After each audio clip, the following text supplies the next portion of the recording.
All right, we're live. Week 16 is here. You made it to your fantasy football playoffs. Congratulations. It was a tough one. Welcome to the Waiver Wired podcast. I'm your host, Jen Piacenti, joined as always by my producer and pal, Eddie Spaghetti. We're going to have a fun episode today, a bit of a holiday fest.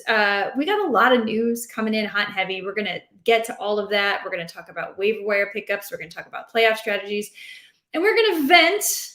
And we're going to celebrate some of our victories as well. And the whole time, we're going to take questions from you. Now, we have some questions we got ahead of time. We'll get to all of those, including whether or not I think there are aliens. That was a question submitted that will be answered today as well. And I will be answering your questions live. So if you're watching this right now, you can comment on the video, or you can hop over to YouTube, our Extra Points channel on YouTube, and there you'll actually see your question pop up on the screen, and that's kind of fun. And we will get to it. We want to interact with you. Lots of fun. Eddie, how's your week going so far? I can't believe we're only a few days from Christmas. It feels like we're not going to get any kind of a rest, though. I totally agree. I mean, yeah, it's supposed to be the most fun time of year. We have our, EP holiday party, Jimmy Kimmel Ball, then, celebrating Christmas. So I fly home to New York City, and it's just like bang, bang, bang, all the bad news in a row. It's like having to watch my Giants, first of all, with their third string quarterback, brutal, Jake Fromm, not the answer. So that the Giants search for a quarterback continues. Then I come home, New York City, just everywhere, obviously testing positive with COVID. So I have to stay in my room locked away to make sure I stay safe for the holidays. And then obviously with the NFL news, it's just like every time you refresh Twitter, there's a new player on the list. And the good news is that I did win my first round matchup in fantasy, my main league, as the lowest seed. But then now coming into the first overall seed, the highest scoring team in my league, Godwin out, obviously gets hurt, a non-COVID related thing. Then Brandon Cooks, the news just dropped. I have him in this league, and he was a guy that mid-round pick really carried the team. It's just like I tweeted this. I feel like if there's any honor in your league, if a team does not have COVID absences and one team does, they should just sit those guys. If you have two guys out with COVID, sit two spots, same position, and then just duke it out with honor. I want that. I want honor. No way. If I'm on the other side of that, I'm sitting here. I'm like, no way. I did my insurance policies. I built my bench out. I worked the waiver wire all week. But I feel you. I'm actually in a league that's mimics the high stake leagues. We can't make any moves. We haven't been able to make any moves since last week. None. Zero. I have no TJ Hawkinson. And there's a lot of money at stake in this league. I can do nothing. I have to roll Tyler Conklin, and it's just, it's a mess. So, but the only consolation is everybody's going through it too, right? Sure. I couldn't play Tyler Lockett and Scott Fishbowl last week, and it stunk. Still made it through, thank God. But, I had an opponent in another league that couldn't play Tyler Lockett. And luckily still made it through on that one too. But it kind of all goes around, right? We all have a little bit of it. And so I kind of made a joke tweet yesterday, if you lose out in your playoff matches, you can honestly chalk it up to hey, it's COVID, it's bad luck. What are you going to do? You can't, the best teams are winning. Literally my colleague, Michael Fabiano, who we had on the show, tweeted a tweet yesterday. Travis Kelce, who scored 44.1 points alone, would have beaten a lineup this week of Tom Brady, Alvin Kamara, Najee Harris, Joe Mixon, Deontay Johnson, Amari Cooper, and Rob Gronkowski by 2.1 points this week. It's something. And yeah, you make a good point. Most teams you're playing do have some sort of it, but it just stinks too, especially this time of year, the playoffs, obviously. But when a lot of players on the wire may have been already rostered, so there's not as much to really choose from, and now you're kind of stuck. So, But conversely, on all those, so I happen to get very lucky, and I know that I know that the other shoe's going to drop. But I got through. I had 3 teams playing this week. I had 3 teams on a bye. All 3 of my teams made it through to week 16. So all 6 of my teams made it to week 16. So I know that the luck can't continue. But there's a part of me that's like, freaking genius, man. Look at all these people out. I'm taking down number 1 seeds. But you can kind of look at it however you want. The most important thing is that you're still having fun. And sure. We plan to still have fun on this podcast. I know that at the end of the season, sometimes it's I quit. I'm never playing fantasy football again. But we know you're going to go back to it next year. I mean, Nobody really quits playing fantasy football, right? You just add another league so your odds are better, so you have more chances of getting to the playoffs. I'm with you totally. Even if I get blown out in this second round matchup, I'm just looking right back because I'm so close. I'm like, oh well, you can use the built-in excuse. Well, look, if my guys didn't Cool. get on the protocol list, or this guy didn't get injured, or it's like, oh, You'll be you're right fine. there. So then it's always looking to next year. I totally I agree with mean, you, Jen. my high stakes league, I lost Derrick Henry and Robert Woods already, and now I'm going to be without possibly Brandon Cook. So actually, let's talk about that. Let's start with the COVID news. Mhm. COVID list keeps growing. We have Tyreek Hill and Travis Kelce, big losses on the COVID list right now. Jared Goff, probably not a big loss, but if you're in a super flex, you never know. And that could affect, of course, all of his playmakers. Amon-Ra St. Brown, DeAndre Swift, who appears to be practicing. I don't know if we can really play him this week yet, guys. Let's keep an eye on that. Who else? Austin Eckler just added to the COVID list. That one's been on and off, on and off. Apparently he has it.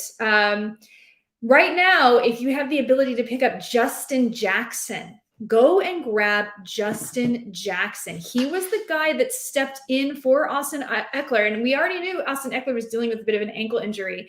Justin Jackson ended up with like 12 and a half PPR points last week. I have him stashed in a couple leagues, and it's a really good matchup this week too. So you definitely, it's Houston, right? So you need to start Justin Jackson if there's no Austin Eckler, maybe even Joshua Kelly in a deeper league. That is not a bad pickup. So I'm just trying to throw some ideas out there should you guys get hit with these. I hope you all have deep benches, and I hope you all have some IR, and be sure to use that smartly. The Jets team, basically all of it's on COVID again. I say all of it, not really. Zach Wilson appears to have escaped, as well as Jamison Crowder. So those two playmakers, but Michael Carter has it. We saw him barely get used last week. So I would say probably stay away from Michael Carter this week. Austin Eckler, we mentioned Jalen Guyton. And then Brandon Cooks. This one kills me. I have Brandon Cooks, I think I have him on at least half of my playoff teams, and he was a monster last week. He saved me in a couple of He weeks. had almost 30 points. Yeah, and I said I got him in whatever mid to late rounds, and he was the Right. guy I was going to. And like I personally in the league that I keep talking about is like my wide receiver 1, 2, and 3 are no longer. I can't start him. I had Calvin Ridley gone, Chris Godwin hurt, traded away to Odell Beckham before he was traded because he wasn't doing anything. So I was really relying on Brandon Cooks was essentially my wide receiver 1 because he was playing that well. 30 points last week almost, and now he's gone. That's if he's gone. I know the rules are still kind of up in the air because he is vaccinated and he could test negative before the game time, but not a good start to week 16. Not a good start to week 16, but good news is, as we've said already, there is still possibility that these players play. So they did update the rules in the NFL. If these players are vaccinated and if they can test negative in time, they can play. It does appear that most of these players have the Omicron variant, and many of them are completely asymptomatic. So it is possible that they could play this Sunday. Now, there are certain players we know about who definitely will not play, such as Cole Beasley, because as we know, he opted not to get the vaccine. That means he is absolutely out for Sunday. So now you have a Buffalo Bills team, one of the best offenses in the league, without Cole Beasley and potentially without Emmanuel Sanders. So one of your biggest priority pickups this week, if you're able, is Gabriel Davis. Go check right now. He's available in 81% of Yahoo leagues last I checked. The dude has 4 touchdowns in his past 3 games, including finding the end zone. He was the only receiver that did last time they faced the Patriots. So I have no qualms starting Gabriel Davis. He's the kind of wide receiver that can fill in for any guy, and he should be used as such because, probably Belichick's probably going to try to take out Stephon Diggs, right? So I like it. I like Gabe Davis a lot. That's someone you can target. With Jalen Guyton being on the IR, you may want to even look at Josh Palmer again. Good, or not the IR, the COVID list, I should say. So these are just ideas. Injuries. Let's just move over to injuries because COVID is, you can't predict it. All you can do is hope and just keep backing up those players. By the way, I have an entire waiver wire list over at si.com/fantasy. Check it out. I posted a small video with excerpts, but it's very in-depth over at si.com. So check that out if you're looking for players. Chris Godwin out for the season.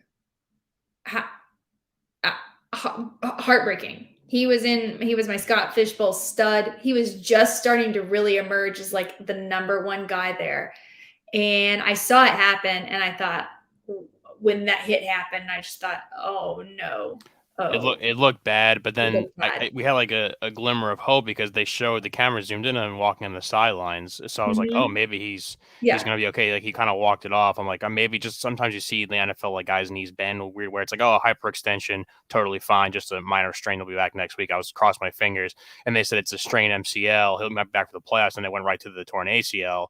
And it's like you just said, Jen. I mean, he was awesome this year. Another guy I have on my team, and also to lose him in that game too, like losing to the Saints 9-0, getting shut out, just a brutal way. And I think he had like 10 points too. He was like kind of serviceable in that game. And He before the actually injury, was. He was better than Chase Claypool. He was better than Najee Harris in his limited appearance, even getting knocked out. I mean, he was fantastic. It's heartbreaking. He's in a contract year too, so it's gonna be interesting to see what happens. I'd throw anything at him. He's awesome. I mean, He's if you're a amazing. team, go after him. You Yeah. need to try to keep him, but somebody else might go get him. But let's talk about Tom Brady. So in that game, not only did he lose Chris Godwin, Mike Evans is now out with a hammy, and Leonard Fournette's out for a few weeks, to the extent that the Bucs actually went and signed Le'Veon Bell. So that means Fournette is really injured. That's a problem. Now, Antonio Brown is back. I think that is good news. As far as like guessing who the next man up is, Brashad Perriman, Scotty Miller, I don't know. I mean, your guess is as good as mine. Neither of them have really been used. Cameron Brate maybe more used. Obviously, Gronk is somebody you want. But what's your concern level with Tom Brady? Like, unfortunately, I think a lot of teams that had Tom Brady who had carried them this far may have already been eliminated last week. But as far as using Tom Brady and the Bucs, how are you feeling about that for fantasy? I think his smashing of the Microsoft Surface kind of sums it up. That you don't want to go into the playoff stretch, and they're finally going to be able to win their first division crown, which they the Saints have kind of been owning the NFC South for quite a bit. Losing your Evans banged up. I know you don't really trust the hamstring. Obviously, we talked about Godwin and Fournette, he doesn't get the recognition maybe because of the other big names on the team. He's really been as solid as they come and does all things right for the Buccaneers. Losing those guys and then trying to battle the Packers for the number one seed in the NFC, looking at it from a Super Bowl or a gambling perspective, it's kind of hard for me to back them as the NFC favorites anymore. I think it's clearly the Packers right now because they have arguably the best trio with Rodgers, Jones, and Devontae Adams. So it's a big look for Brady. And I picked right exactly, and I did pick the Bucs on multiple shows on the network. I'm like, why are we overthinking this? Brady's going to go right back there. They're just a well-coached team. The defense is awesome. They have tons of weapons on offense, and now they're really, really banged up. And like you said, they're going to rely on how much can Gronk do? Do we trust Gronk to stay healthy? Not just through these few weeks right now. It's like through the playoff games. If they don't get the number one seed, they're going to be on the road a lot, and it's going to be tough. It's not going to be easy. If Brady somehow pulls this one out, then we'll just stop the NFL. Like, there's no point because he's the best, and there's no we don't need to watch anything else. For fantasy purposes, isn't there some part of you that's like, uh-oh, you just poked the bear? Mm-hmm. Like, Tom Brady is pissed. Sure. He did not expect to get completely shut down by a backup coach for New Orleans at home. I mean, that was a total stun job. And now you're the Carolina Panthers. Are you terrified? Like, is he going to go off this week? Or is he really limited? Like, is he really got problems? He doesn't have enough weapons. I mean, for God's sakes, Carolina is going to use Cam, but they also might employ Sam Darnold. I saw the rule said that. Yep. Cam, you probably should put the brakes on that because they're also going to try to work in Sam Darnold. So I don't think they're thinking about your fantasy teams. In college, if you have a mid-level quarterback, and teams do it all the time where you're running the two quarterbacks. In the NFL, if you're putting in two quarterbacks in the game, to me, it's like if you're using two, you don't have one. Right. It kind of scares me a bit. And I am laughing about that, what you're saying about TB12 coming out, firing on all cylinders. I could definitely see it happening. Like, they lost to the Saints. Like, we're really worried about them 3 guys down to injury. It's like, yeah, he throws for, 400 yards, 4 touchdowns. The run game with Rojo is totally fine. Gronk looks healthy again. Like you said, all the guys that have to fill in are just totally fine. AB probably coming back. He's going to be good. And then we can kind of just, shrug it off as, well, the Saints have owned Brady in 2020 and 2021. So it's just a team he can't beat. In New England, when he was still with the Patriots, they would pretty much always lose to the Dolphins, like in Miami. So it's like, we could just chalk it up to like one of those things, a team that he just struggles with, and we move on, and they'll be fine. But I don't know. I still, fantasy purposes, I'm with you. I still think, looking forward to the Super Bowl and betting, I still think the Packers are probably the cream of the crop now, because those are just too many big injuries to sustain that. It's so funny. I feel like I heard you say Packers when you meant Cowboys, but whatever. No, I have a theory about the Cowboys. You want to hear it? Sure. Well, I'm the loser in the NFC. Is it's my punishment. I have to hear it. I'm sorry. Well, here's the thing. No, you might like this. So everyone's like, "What's up with the Cowboys offense?" Right? I mean, what is up with the Cowboys offense? For real, I'm like yelling at Dak on the regular. I'm yelling at my TV, like, Dak, what is wrong with you? What's going on? Like, I love you, man, but come on. The defense has been keeping them in these games. By the way, not to rub salt in anyone, but Trevon Diggs has more end zone interceptions than Kenny Golladay this year. Anyway, just had to. I think what's happened is Dak. You ready for this is deep. Okay, this is my deep. I'm excited. Moment. Dak has lived a life of a lot of adversity, right? He's had a lot of things go wrong in his life. And he's even talked about that and dealing with those demons and had to come. And I think the defense is too good. I'm not saying the defense should play any worse. Defense got to stay. But it's difficult for Dak. He doesn't know what to do when the universe opens its arms and says, look, Dak, we're giving you defense too. You can just have fun. He's really good when he's down, like the Thanksgiving Day game, right? And he was like down and it was like, he's not going to do it. And we've seen him come back and he throws for 350 yards. He's hitting Michael Gallup and he's awesome and all that. But he's never in that position anymore because the defense is always right there about to grab a takeaway or give it back to him. And it's almost like he doesn't know what to do with it. He has to struggle in order to survive. So I want to talk to you, Dak, if you're listening. It's okay, man. Like, the universe loves you. We love you. And you can just accept the gift and you can just still be you. It doesn't have to be hard for you anymore. It's just easy to be a successful Cowboy. And we love you, man. You drive a Ferrari. You should drive a Ferrari. I think you should drive a Lambo. I think you deserve all those things. You've earned it. And you're a good person. And if you don't do it, I'm going to get really, really mad at you. And then you are going to be up against it. You do not want to tempt the wrath of Jen. So you got to get it together, Dak. And I don't know what we have to do, but the defense is not going to suck anymore. You just have to get better. And I think you have to be okay with having a good defense. It's okay. They're there to support you and you're allowed to blow other teams out. And please blow other teams out, Dak. Please blow them out.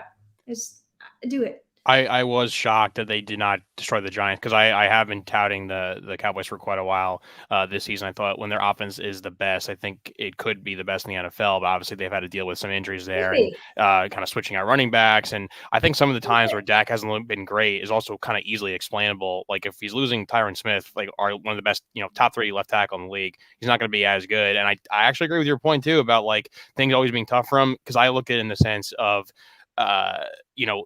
the defense, not only are they great, but they take the ball away and teams sometimes play down their competition, like as to why they didn't blow up the Giants. So it's like if there's a primetime game versus one of the, the cream of the crop of the NFC, I think he'll rise to the occasion. But like if I was playing the Giants too, I'd be like, oh, they're just the Giants. They stink. They're second or third string quarterbacks. And what are we trying for? So, but yeah, I mean, I think Dak, I would not be shocked if the Cowboys I think he needs to be challenged. Yeah, he needs the challenge. You know what I'm saying? So like, and oddly, I feel more confident about them winning like the Super Bowl than I do about them beating like the football team this week. Because I feel like if you don't hold Dak's feet to the fire, he's just not going to be huge. And that's unfortunate for your fantasy teams, but you're still starting Dak this week. Don't not start Dak this week. I'm sorry, we went off on a tangent, everybody.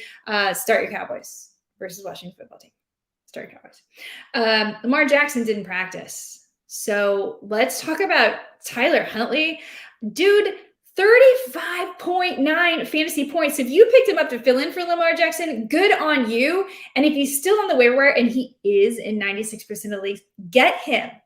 Get him. because you can't get a better backup quarterback. Now, Lamar Jackson may go, but you need depth. And I don't know. I would rather have, obviously he may not play, but I'd kind of rather have Tyler Huntley in the wings than like, Tua or Jimmy G, even though they're fine and they'll do fine for you. If you have the room, why not stash him? It's got good matchup versus the Bengals. I think you could do well. A lot at stake. So Tyler Huntley, Lamar Jackson, concern level. You think he's going to play? I would say probably not, just because of how great Huntley's looked, and You need to push it. and my take on him is, and I said this on a few of the shows to Dave and Sal and whatnot, but I mean, he was good in college at Utah. He's fun to watch. He's playing really, really good now, and versus good teams in like high pressure scenarios. And it could be the product of the environment. Yeah, the Ravens are a good team, well coached team, but like if you're a bunch of teams in the NFL that need quarterbacks, and there's a lot right now, I mean, is it really gonna? If they're gonna pay the Ravens, they're gonna pay Lamar Jackson. Why wouldn't you throw maybe a player or a mid-round pick for him, just to see like, hey, we'll bring him on our roster because we want to use him if Lamar Jackson is the franchise of the future for them, getting paid $30-40 million a year. I think Huntley's awesome, and if he has another good game, I mean, the stock's only going to keep rising for him.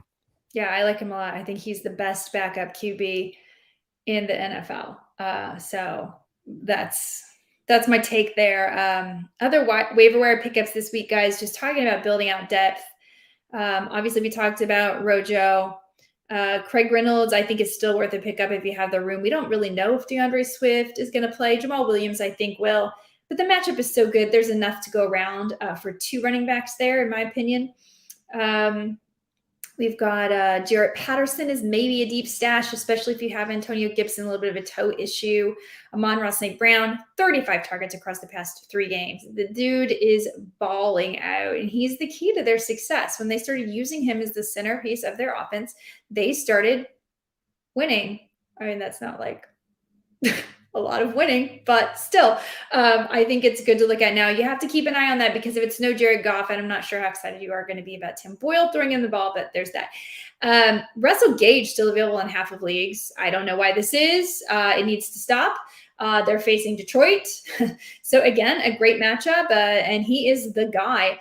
Marquez Valdez-Scantling currently on the COVID list, but if he clears in time, he's the guy that's been getting the most targets after Devontae Adams. I think he's worth a stash. Cole Kmet for your tight end if you need one. Again, could be without Waller, could be without Kelsey.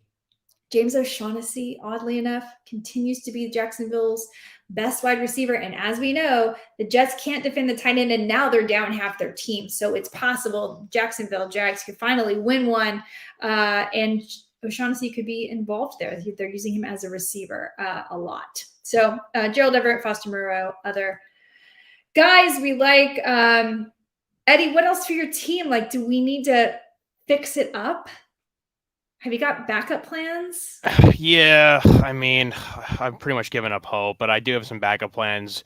Like I said before, potentially no Brandon Cooks, Chris Godwin clearly out.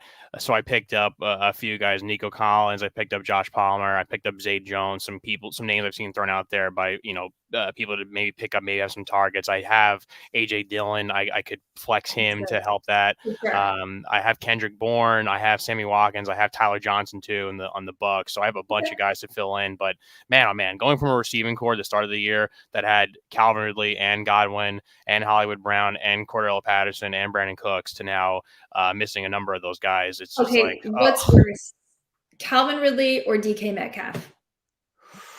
For me, I kept Ridley, and I could have kept someone else. So I would say for Ridley hurts me more, but I think in terms of, Metcalf, because he's still playing, and that's what's really disappointing about it.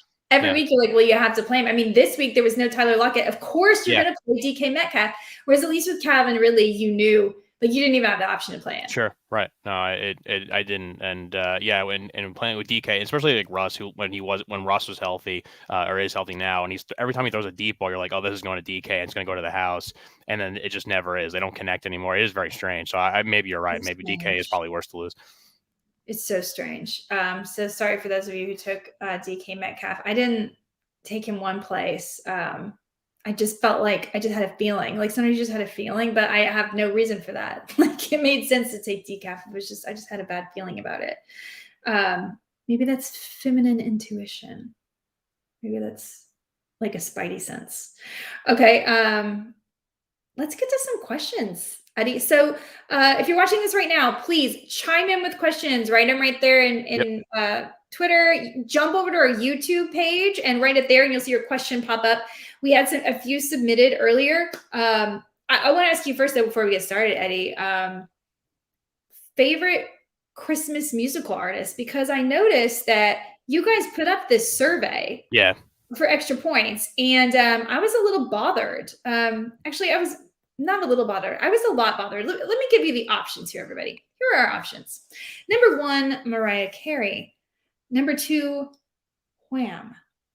Number 3, Jose Feliciano. Mm-hmm. And number 4, Alvin and the Chipmunks. And I am proud to say that the public voted for Alvin and the Chipmunks out of these 4. Who made this survey?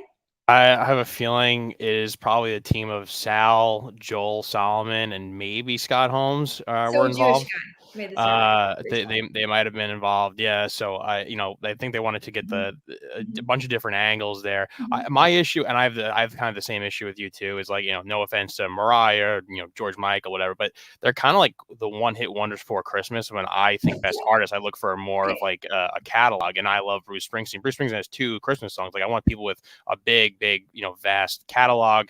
So like you got to go, Bing Crosby, say what you want about his personal life, has a ton of songs. Thank like you. Andy Williams, like the classics, but Josh Groban, even more, Frank Sinatra, Dean Martin, yep.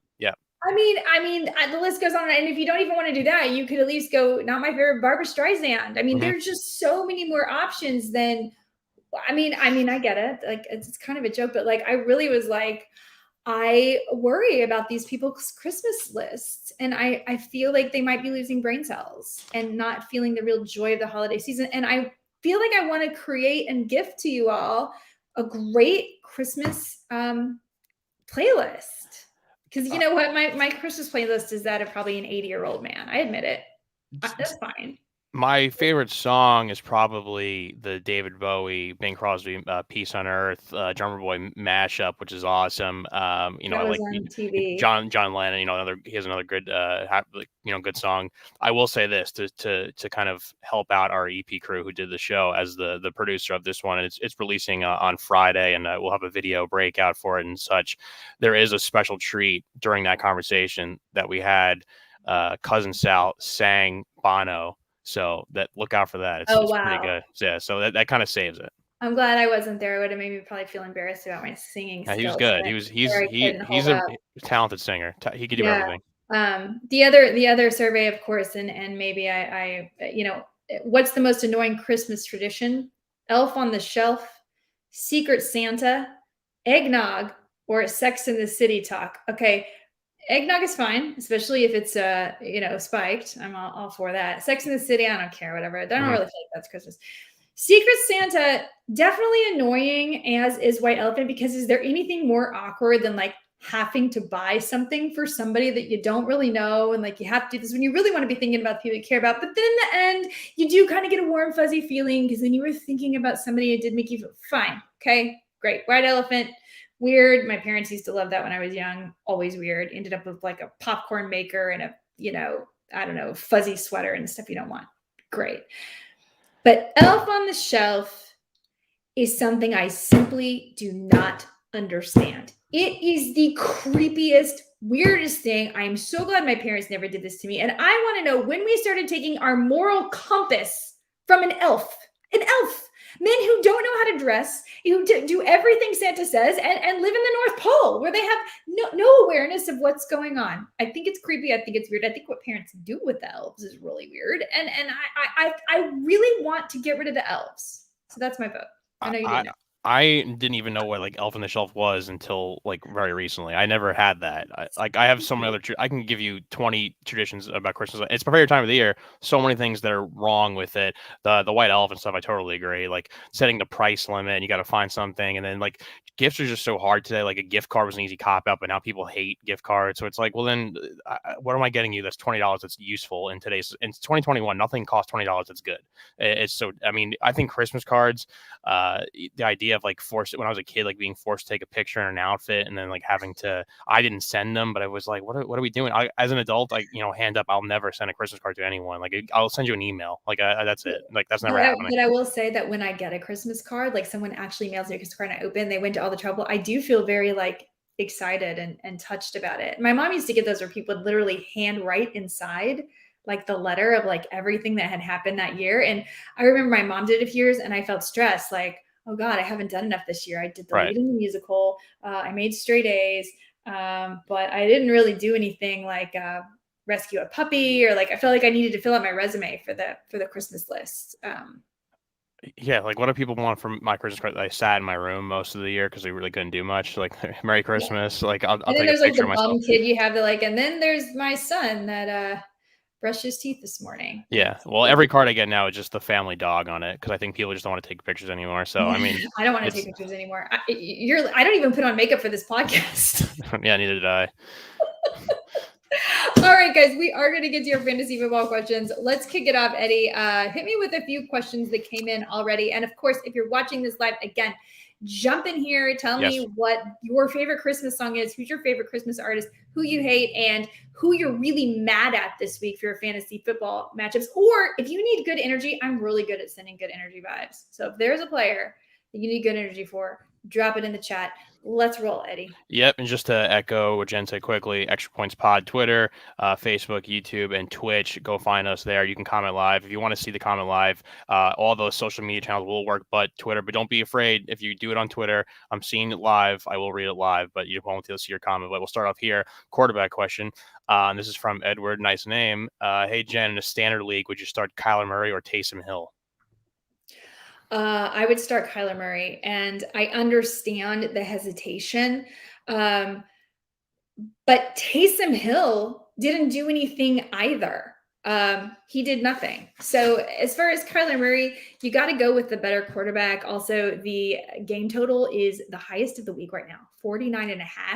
The game total for Kyler Murray's game is 38. So I always like, if I'm not sure, I always go to those game lines. I let the sports books help me figure that out. There's a lot more points to be shared in that Indianapolis, Arizona game. And it's a very tight spread, which says to me there should be lead changes. And that says to me, we got to go with Kyler Murray. All right, next one up here. Got to start one. Javonte Williams, A.J. Dillon, Edmonds, or Michael Carter. Is coming from Chris. So now we know that Michael Carter is on the COVID list. So based on that, plus how little they used him, I'm staying away from Carter. I am going to go with, who was the first choice again? Javonte Williams.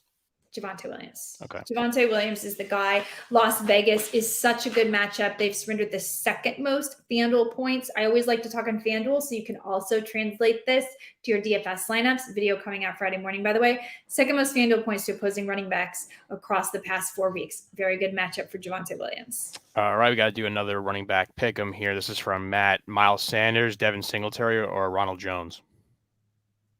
I just don't see how you can trust Devin Singletary. And I get it. Actually, New England's a decent matchup, but it's Devin Singletary. So the other options are Ronald Jones and who? Miles Sanders. Miles Sanders actually is not in a great matchup. Yeah, against the Giants, he could do it. I'm going to go Miles Sanders, but Ronald Jones also a really strong start. All right, we got a live one coming in from Twitter Awesome. from our pal El Tiburon. Is Javonte Williams, Ronald Jones, and Cordarrelle Patterson still good for running backs this week, or should I hit the awful waiver wire? No, those are absolutely great picks this week. I think Cordarrelle bounces back, really good matchup. So love those 3 starts. Okay, going back to the previously tweeted ones here. You've been good afternoon. You've been on the money so often, it's hard not to ask for advice. Ayuk, OBJ, Gabriel Davis, or McLaurin. I need 3 in a full point PBR. I think OBJ explodes this week, and this is coming from Peter. I think you're right. I think OBJ does explode this week. I feel that. I think Ayuk will have an okay game, but I don't think it will be great. Believe it or not, Tennessee has been pretty good, even versus the last few weeks. So to me, it's between McLaurin and Ayuk. And I'm going to say you got to start the guy that starts in the earlier game. I know that sounds crazy, but that's where we are with COVID. So I think you're probably sitting McLaurin because of the order of things. Looks like we have a live comment here from YouTube. I'll pop it up from you from Albert. He needs a flex this week. Jamar Chase, Rojo, or Hollywood Brown in half PPR. Ooh, Baltimore. I would go. God, can you believe that we're talking about sitting Jamar Chase? It is great. I mean, he started the year off so great, and I read all these stats too. Like if he caught his like drop passes, he would have like way beyond the number 2 receiver, like all crazy stuff. Like, he was so good, and then like we haven't heard from him in a few weeks. I can't believe we're doing this. I'm going to go Chase. I know that it's really hard to do this. And luckily, all 3 of those are very good starts. I like them all. But Jamar Chase, the Baltimore secondary is completely beat up. They've been incredibly generous. I'm looking right now, the 8th most FanDuel points across the past 4 weeks to opposing wide receivers. I think Chase and Burrow have to connect this week. He has the most upside here. I also like Ronald Jones, as I said, because Ronald Jones is going to get a lot of work. But Carolina run defense, maybe, they're not easy, okay? They're not bad. They're not good, but they're not easy. So I'm going to go Chase. And if you feel uncomfortable, I don't blame you. So follow your gut. And you can go Ronald Jones or Holly. All great options, but I'm going Chase. Yeah, another stat I saw too. He was the best one-on-one receiver in the NFL, Jamar Chase too. But I think you're probably right with this pick. We have another question coming in now from Twitter. FF Grinder as a 2-parter. Hey guys, running back question: Justin Jackson, Sony Michel, or Rashad Penny has to sit one. I would say sit Rashad Penny if Eckler goes. And part 2 of this, struggling with sitting one of these 3 receivers. Right. Not if Eckler goes, one of these 3 receivers in PPR, Antonio Brown, Diggs, or Jamar Chase. So it's to sit one of those 3, full PPR. You have to start Antonio Brown. I hate sitting Diggs. It feels really weird, but I feel like Belichick is going to be all over Diggs. So I think I would sit Diggs, and that's scary. I know. I don't blame you if you don't want to. All right, we're going back to our tweet questions. This one does involve Eckler. It's a 14-team PPR league. If Eckler and Hill are out, I need one running back and one flex. I have Ramondre Stevenson, Sony Michel, Rashad Penny, also Antonio Brown, Singletary, and Justin Jackson are on waivers. Who do I prioritize out of the 3? I don't have much fab left. Thanks. And this is from Hockey Dad. You definitely prioritize Antonio Brown. Antonio Brown should be, if he's available, he's your number 1 waiver wire target without question. Another Twitter live question coming from Tiburon again. If A.J. Brown plays, can you start him coming off the injury in the Niners pass rush that's on fire? I think it just depends on who else you have, because of course there is a concern that he's going to be limited. But let me tell you, they are not releasing any player props. I have been all over these books, and I know they're not releasing the Tennessee player props. There's like 1 for Donta Foreman and 1 for Ryan Tannehill, because they're all waiting on A.J. Brown. And A.J. Brown tweeted last week that he misses football. I think A.J. Brown comes back. He and Tannehill could have a really good day. So you're right. The San Francisco defense is very strong, especially the pass rush. But you're probably starting him. It just depends on who else you have as your options. I've got a question from George asking, hello, Jen, half-point PPR. Who do you like this week between Rojo and Rashad Penny? I like Rojo. Okay, next up, we have a question from John. Joe Mixon, Sony Michel. Can I trust him to win the playoff fantasy round? Okay, so Joe Mixon, you just need to make sure that he's fine. He had that ankle injury. Obviously, Samaje Perine would be in line if he doesn't.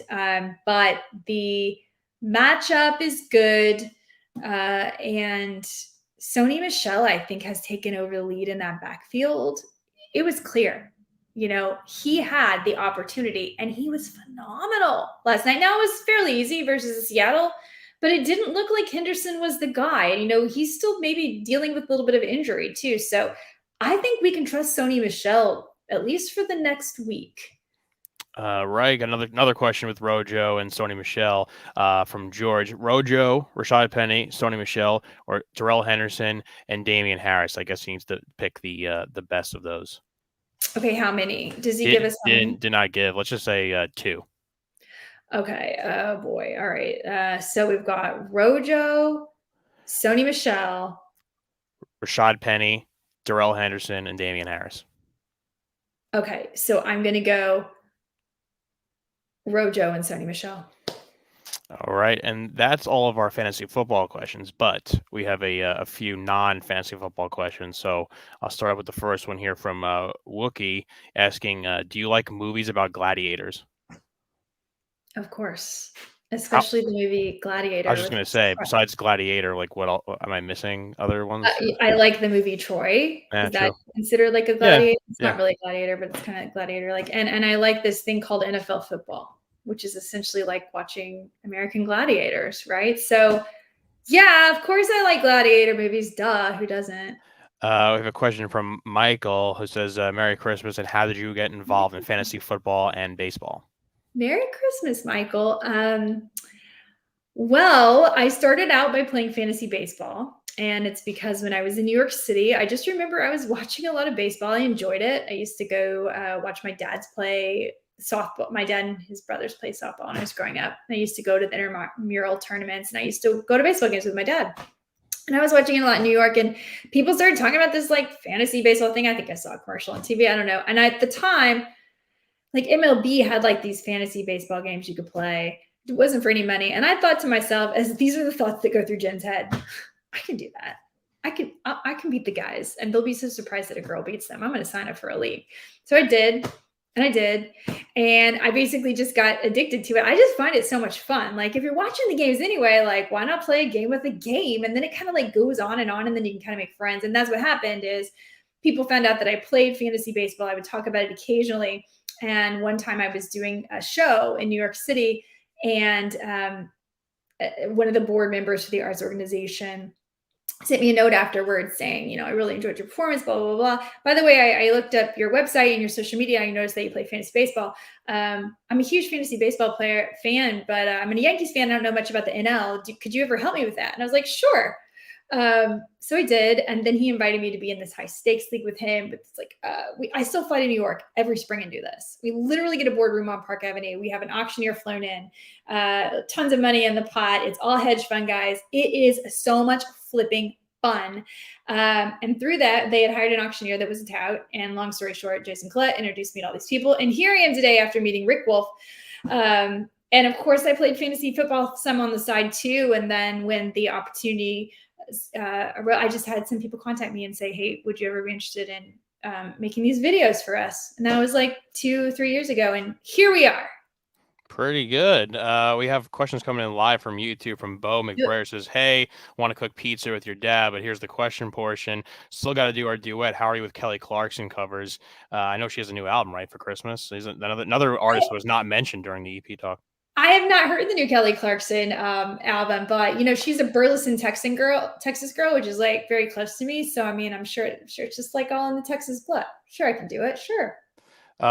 Question coming in live from Twitter right now. El Tiburon asking, are you ready for war if the 49ers and the Cowboys play in the playoffs? That's a good question. What is what team do you want to either take down in the playoffs, or do you have a team you think it'll be an easy win for the Cowboys?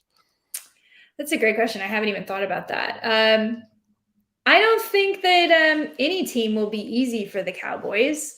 But as I mentioned earlier, I do think that competition is the best thing for the Cowboys. So maybe a team with a bigger offense might be more fun. So I think then our offense might open up a little bit more, and our defense might get a lot of jollies off the takeaways. So no, I do think that the Cowboys could beat the 49ers. I do. So no, I'm not afraid. Bring it. And here's our last written in question. This one may be a doozy. This has come from Thunder Valley. Do you believe that life exists outside of our planet? Have you ever had an encounter of the third, fourth, or fifth kind? I feel like you have, JP, just a hunch. This is something. And they send me all the correct fantasy football answers. No, they don't. I wish. I do believe there is life outside the planet. And weird thing about me, I have also watched all the Bob Lazar interviews, all the Travis Walton interviews. And if you know what I'm talking about, that's even scarier. But here's a really cool thing. A few weeks ago, I was driving up on the 5 from Orange County back up to LA. Mhm. And I'm driving. I wasn't driving. I was in the passenger seat. My boyfriend was driving, and I saw this craft. I'm not kidding. I swear this. I couldn't believe something with a lavender light around it. Go up and over like this, and I looked at it. And I was like, "What is that? Is it like a carnival? Like what is it?" And it went straight up, and then it turned on its side like this, and it went whoop as fast as could be. And I was like, "Do you see that?" He was like, he didn't see it go up, but he saw it in the air, and we tracked it zipping around like super fast, and then disappeared. So I think I saw a UFO. So maybe I did have an encounter, but I don't remember. I don't think I lost time or blacked out or anything. And so far, I feel normal. But yeah. I'm with you. I mean, I think just simply how big everything is and how selfish is it for us, like us Earth citizens. Like, yeah, we're the only ones here. It's just like it goes on for like. I mean, it's just ridiculous to think otherwise. But I really hope they're nice aliens if they're out there and they're not like creepy gray aliens, like, or reptilian aliens or whatever. I think that they could be nice aliens. Like maybe they just like marvel at us and they think we're kind of funny, like how we would look at a monkey. Maybe they look at us like that and like, oh, they're kind of cute. And they just drive by and check us out. Fingers crossed, because we don't need anything. Look, we have too many players in NFL COVID protocols. I can't deal with anything else right now.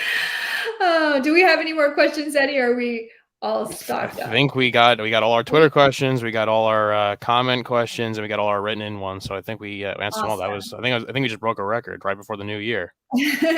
Well, here's my last pitch. You guys go over to extrapoints.com/arcade and play with us. You may notice every Sunday I tweet out a graphic with me and Eddie's floating head alongside Damashek's, Cousin Sal's, Harry, the Megans. We're all doing our picks every week, and we're keeping track. And you can pick along with us. And if you win any week, we did have a winner this week who had 11. I had 10. I keep losing this by like 1. I have like these really good weeks. I'm like, this is the week I get the golden hat, and then I don't. But it looks like Vidas Mariosis. Is he like the tennis player?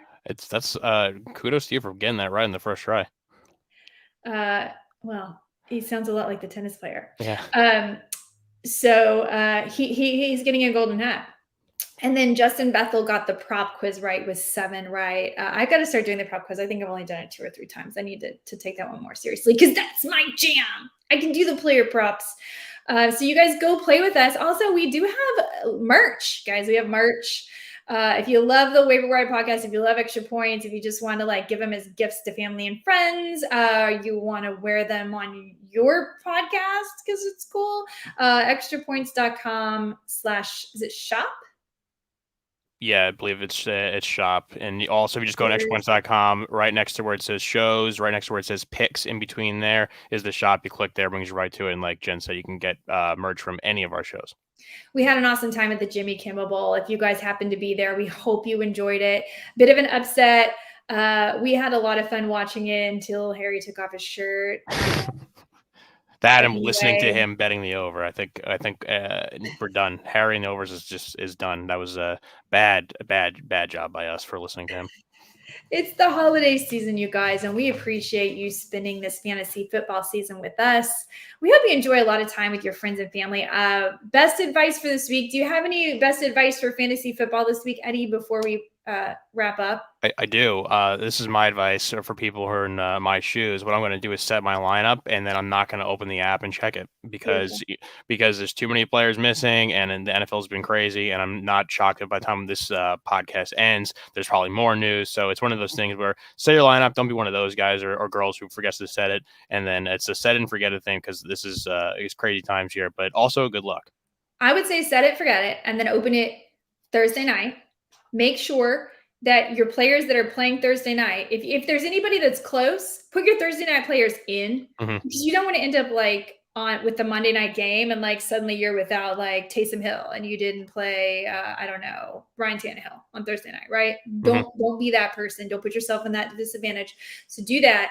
And if anybody's close, like if you're debating between Brandon Ayuk and say, I don't know, Devontae Parker, play Ayuk, right? He's in that earlier game. Just give yourself that insurance if they're that close. Then check in again Saturday. Same deal, because you got Saturday games this week. That's Christmas Day. I'm so sorry, y'all. It's Christmas Day, but if you want to win, you probably got to check in. And then Sunday, just breathe out and breathe in, because that's it. It is happy holiday time. And like I said, if you don't win your matchup this week, it was a really tough. There are things you could not possibly predict. The best thing you can do is continue to buy yourself insurance policies. And if you make it through, you are a fantasy football freaking genius. And obviously, you've been listening to Waiver Wired with Eddie Spaghetti every Wednesday. You guys have a fantastic, fantastic holiday. Eddie and I will be around. If you want to tweet us questions at Edward L. Murphy or at Jen Piacenti, we'll be here to get you back to help you through this. In the meantime, enjoy Christmas, enjoy your family, and enjoy the football.